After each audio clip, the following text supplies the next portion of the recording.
আমার নাক দিয়ে গলা দিয়ে মানে বিলাপ বের হতো। আমি কোনো খাওয়া দাওয়া করতে পারতাম না, আমি কোনো কিছু খাইতে পারতাম না, শুধু গরম পানি ছাড়া কোনো কিছু আমি খাইতে পারতাম না।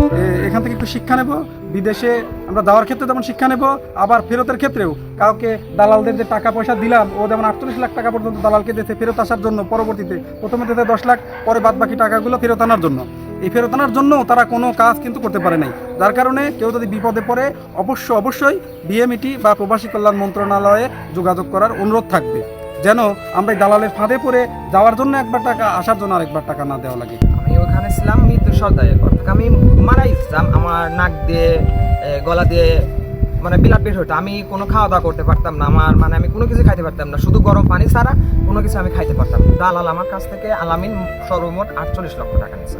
আমার আম্মা শেখ মোহাম্মদ, আমাদের এলাকায় শেখ মোহাম্মদ নবিরুদ্দিন মামার সাথে যোগাযোগ করে, নবিরুদ্দিন মামা প্রবাসী কল্যাণ মন্ত্রণালয় নুরুল হক নুরুর সাথে যোগাযোগ করে আমাকে ওইখান থেকে বাংলাদেশে নিয়ে আসে। তারা বিনা খরচে, নিজ খরচে আমাকে বাংলাদেশে সরকারি খরচে আমাকে বাংলাদেশে পাঠিয়ে দিচ্ছে। কেউ আপনারা নদীর পথে ইউরোপ যাওয়ার স্বপ্ন দেখেন না।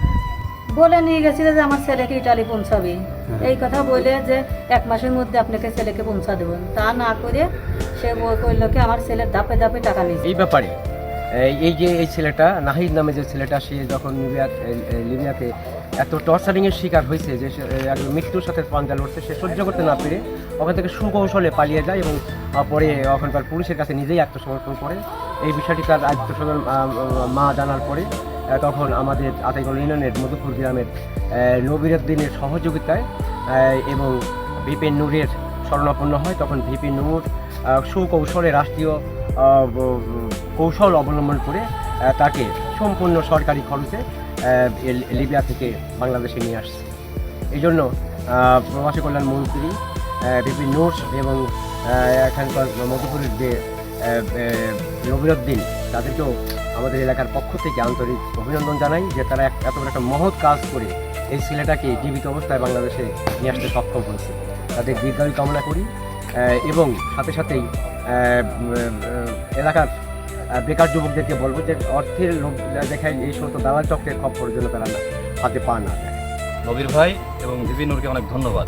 আর সবার কাছে অনুরোধ, কেউ যেন দালালদের ফাঁদে পড়ে এই লিবিয়া হয়ে ইউরোপে না যায়। এটা একটা পুরা চক্রান্ত, শুধু এখানে না, সারা বাংলাদেশে এই চক্রান্তকারীরা ছড়িয়ে আছে। সবার কাছে অনুরোধ, কেউ এই ফাঁদে পা দিবেন না।